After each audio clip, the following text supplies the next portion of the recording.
Hi, welcome back to our second video for 5.5 data collecting and modeling. So in this example, we're going to look at a Ferris wheel and we're going to make predictions about the height of a person riding in that Ferris wheel versus time. So it says here the relationship between the height above the ground of a person riding a Ferris wheel and time can be modeled using a sinusoidal function.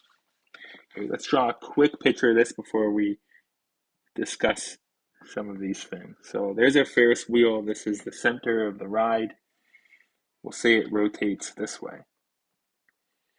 Okay, there is a platform over here that people use to get into the Ferris wheel. So there's kind of probably some steps here that they walk up on. All right, so part A, it says, describe the effect of this function if the platform from which the person enters the ride is raised by 1 meter. All right, so if the platform is raised by 1 meter, so if it goes up 1 meter, instead of like entering down here,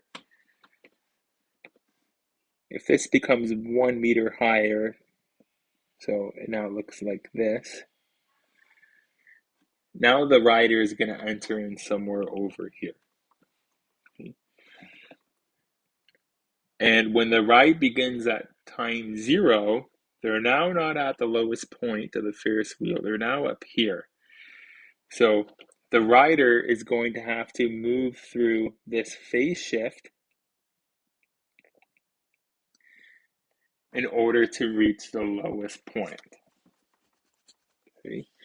So when I model the equation, I have to, whatever angle this is, or whatever time it takes for this to reach the bottom, because it says here we're modeling the height versus time. So however long it takes to rotate this amount, that's going to be the phase shift. So we'll draw a quick little picture here. So the original graph, let's say the lowest point was here at 0. The Ferris wheel rides up all the way to the top and then back down all the way to the bottom. Okay, and that's one cycle. Well, if the ride is now begins somewhere up here on the Ferris wheel, remember it rotates for a bit before it hits the lowest point. So graphically, that means it's going to start higher.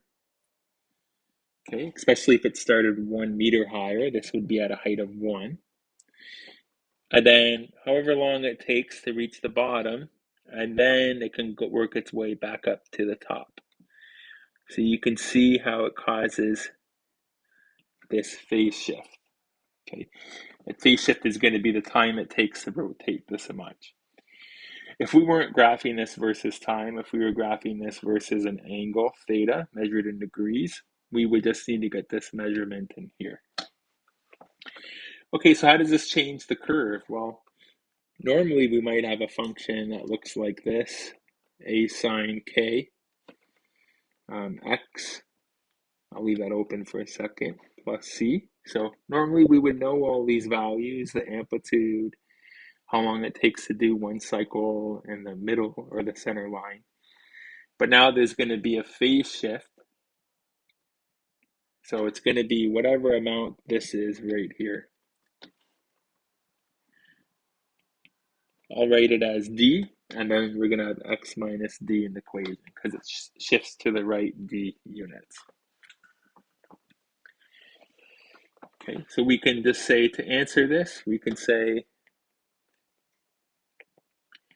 the sinusoidal curve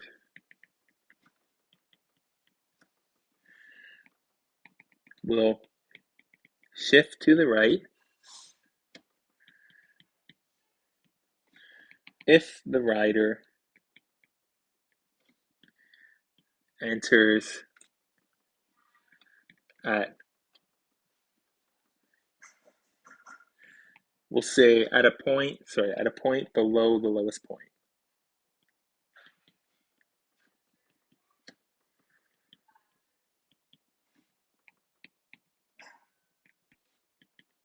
on the wheel. Okay, so if we enter before this lowest point, somewhere back here, then that's going to result in a phase shift.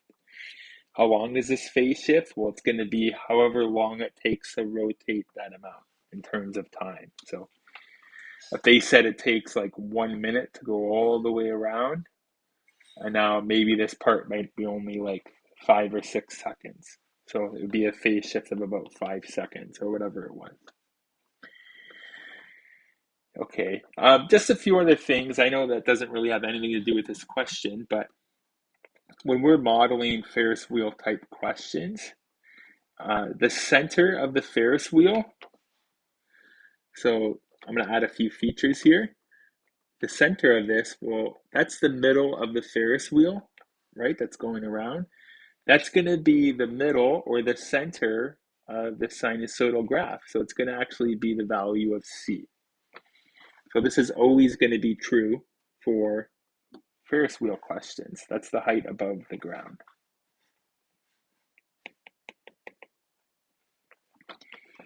What's also true is that the radius of this Ferris wheel, R, that's going to be the amplitude because it tells us how much we go above the minimum, so like our max, and it also tells us how much we go from the center line to the minimum, right?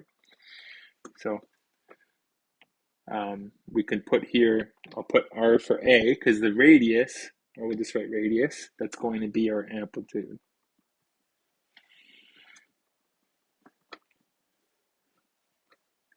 Okay, and then our last value here, the K value, that just depends on how long it takes to do one full cycle all the way around. So if we're doing this versus an angle theta in degrees, well, 360 is how much it takes to go around one full cycle. Our K value is just going to be 1. If we're doing anything else, maybe if we're doing versus time like we are in this question, then we'll have to do 360 over the time it takes to go around. Okay, let's look at part B. Describe the effect on this function if the Ferris wheel turns twice as fast. Well, if it goes twice as fast, that means our cycles are going to be a lot shorter. So the period's going to be cut in half. So if this goes twice as fast, then it's going to take half the amount of time to do one cycle. So if it travels at twice the speed,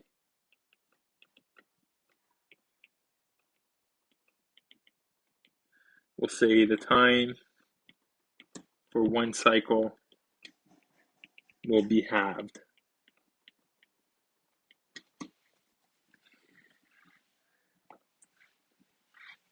Okay.